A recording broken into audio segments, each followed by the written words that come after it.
This 1870 portrait of two close friends looks happy at first, until experts uncovered the truth behind it. Dr. James Porter pushed his glasses up as he studied the photograph under a magnifying lamp in his Boston office. As head of the New England Historical Archive, he had reviewed thousands of Civil War-era images, but this one arrived with a strange note from an estate sale in Beacon Hill. The picture showed two boys about 10 and 12 years old, standing shoulder to shoulder in front of a painted studio backdrop of a garden. Both boys were smiling openly, a real smile, which was uncommon for photographs of that time when people usually looked serious because the camera exposure took so long. The boy on the left was white, with light brown hair and freckles across his nose. The boy on the right was black, with closely cut hair and bright, thoughtful eyes.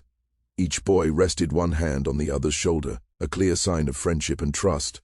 The photographer's stamp in the lower corner read, "Harrison Studio, Boston, Massachusetts, June 1870. What truly caught James's attention was the handwritten note on the back. Samuel and Samuel, brothers in all but name, June 14, 1870. Two boys, both named Samuel. James photographed the image and sent it to his colleague Rebecca Chen, a genealogist who focused on post-Civil War families in Massachusetts. Within 2 hours, Rebecca sat across from him, her laptop open, her face tense. "I found them in the 1870 census," she said, turning the screen toward him.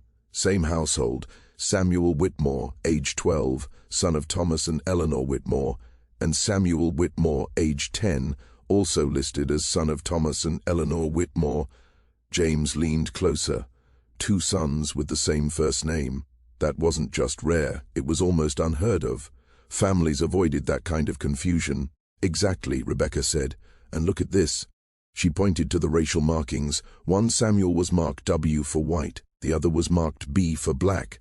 Same parents, same last name, different races.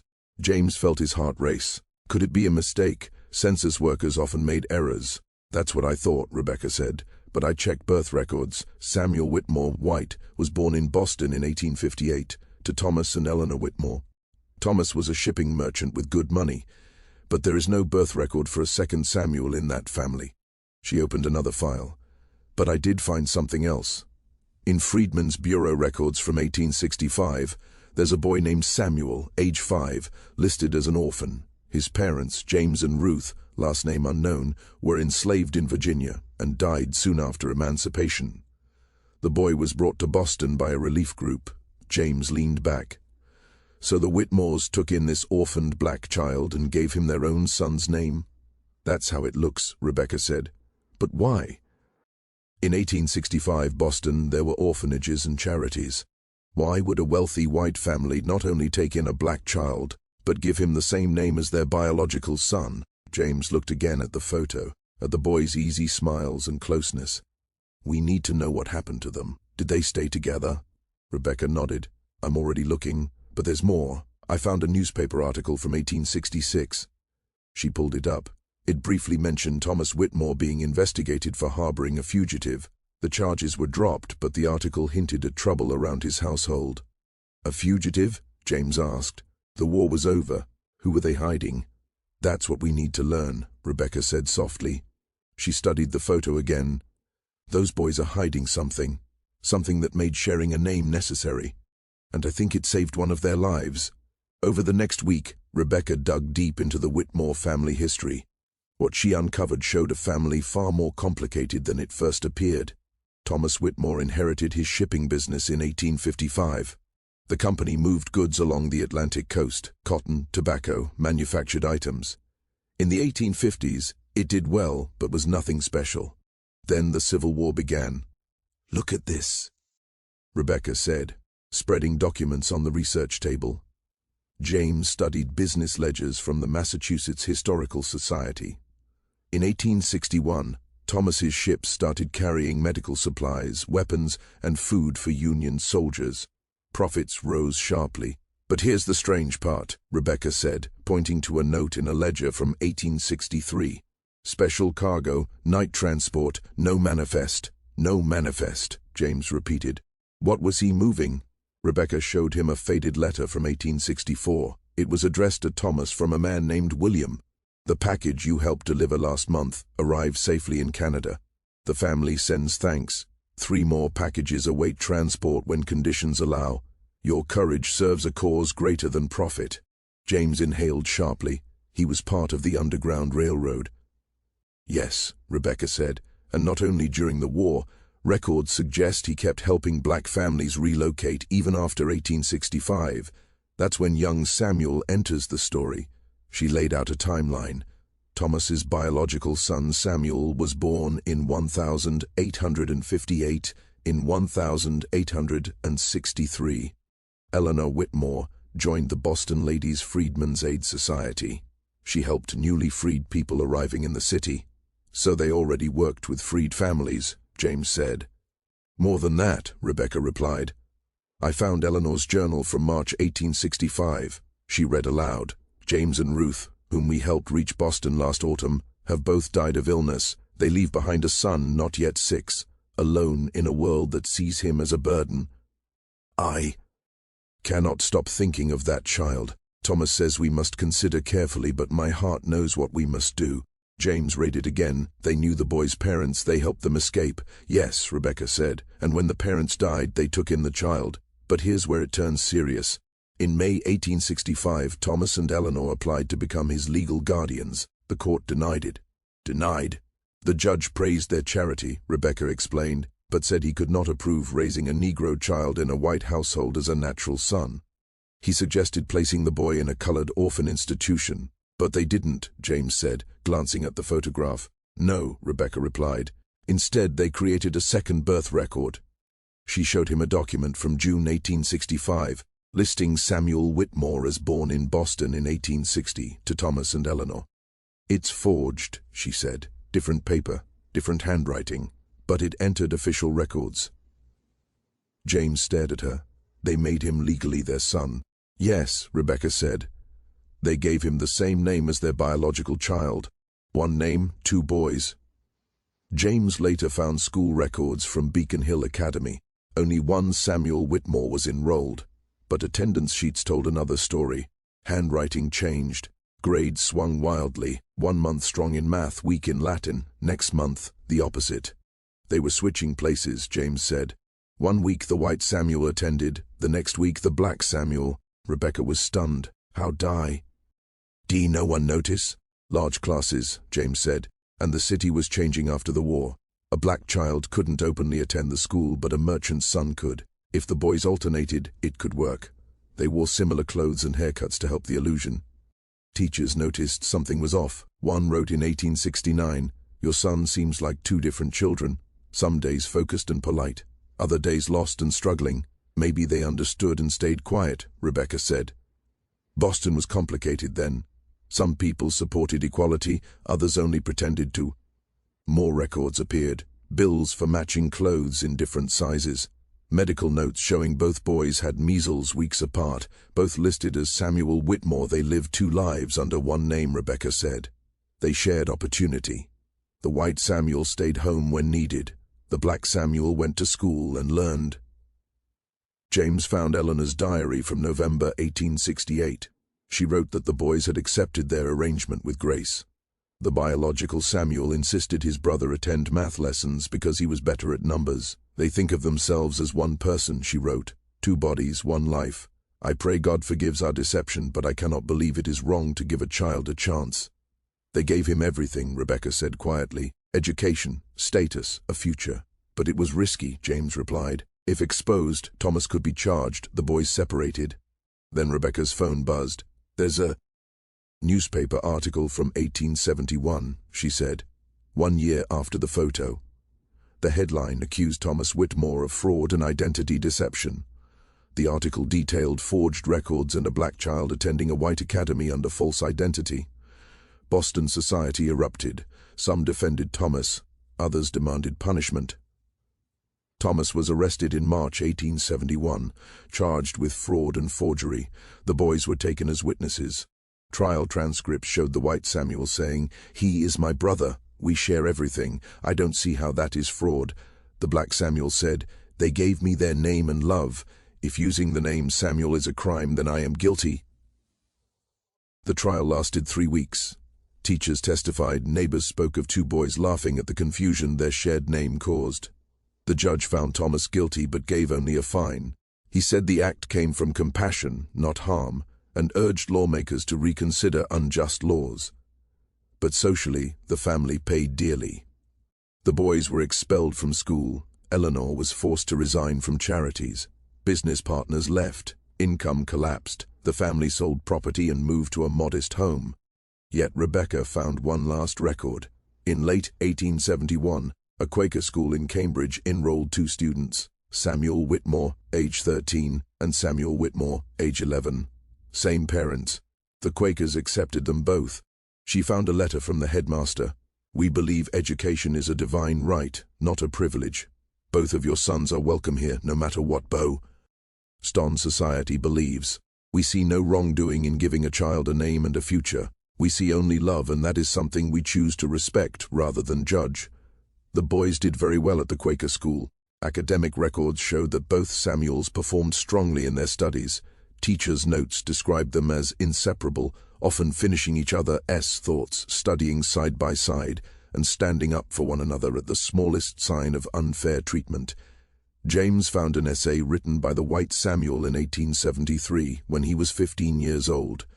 "My teacher asked us to write about what family means. I once believed family was simple, just the people you were born to. But I have learned that family is a choice. My brother Samuel and I share a name because we share everything else that truly matters. Love, loyalty, trust.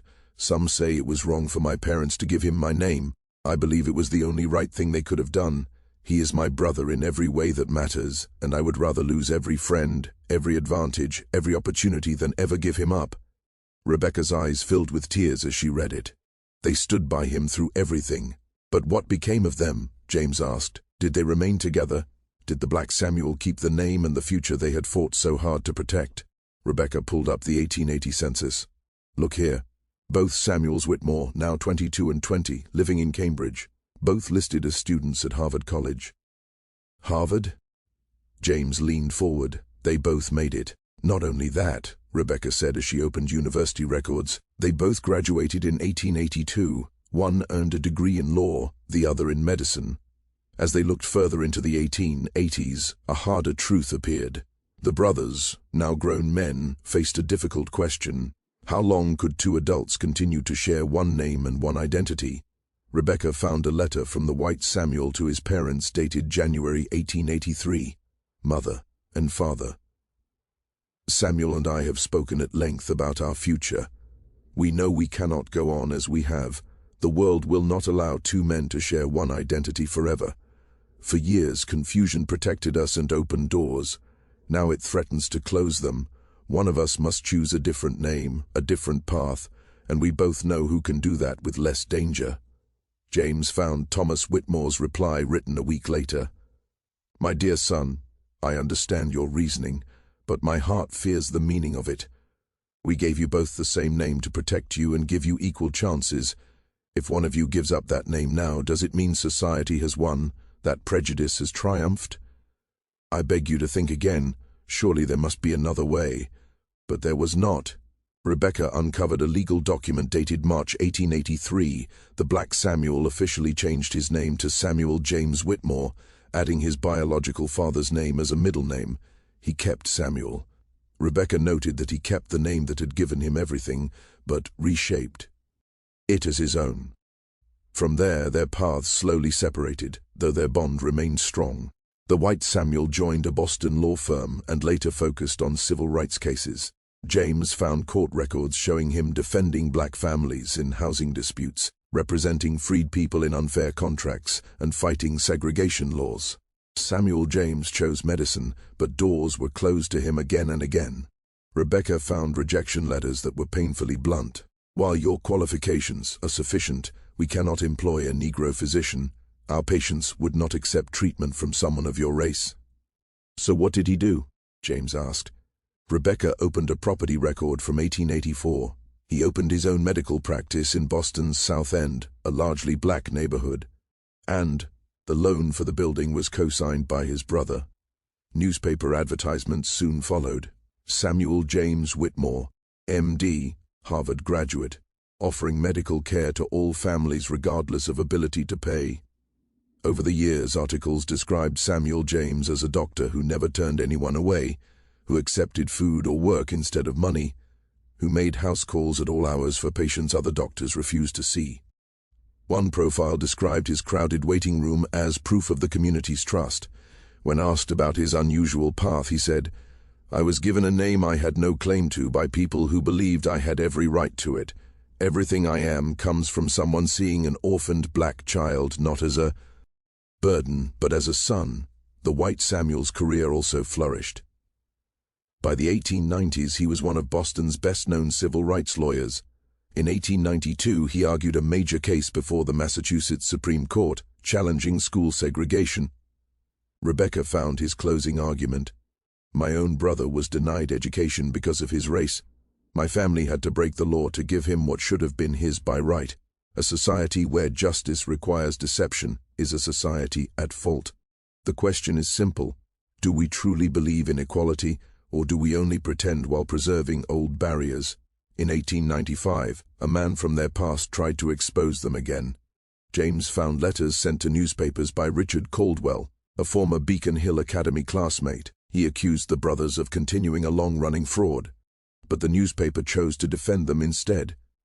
An editorial stated that the so-called fraud was simply one family treating two boys as equals. The result, it said, was two educated men serving their community with honor. Public debate followed. Letters, sermons, and essays appeared across the city. The White Samuel responded publicly. "What some call deception, I call family. My brother is no less my brother because we were born to different mothers. Our bond was formed by choice and sacrifice." Samuel James also responded, "I was a child with nothing. The Whitmores gave me a name, but more importantly, they gave me belonging. The only true fraud is the belief that race decides." Support poured in. James found a petition signed by more than 200 of Samuel James's patients praising his care. Law colleagues submitted similar praise for the White Samuel. Rebecca later discovered a marriage record from 1896. Samuel James married Clara Thompson, a teacher. Witnesses included his brother and Eleanor Whitmore. Thomas had passed away 2 years earlier, but Eleanor was there.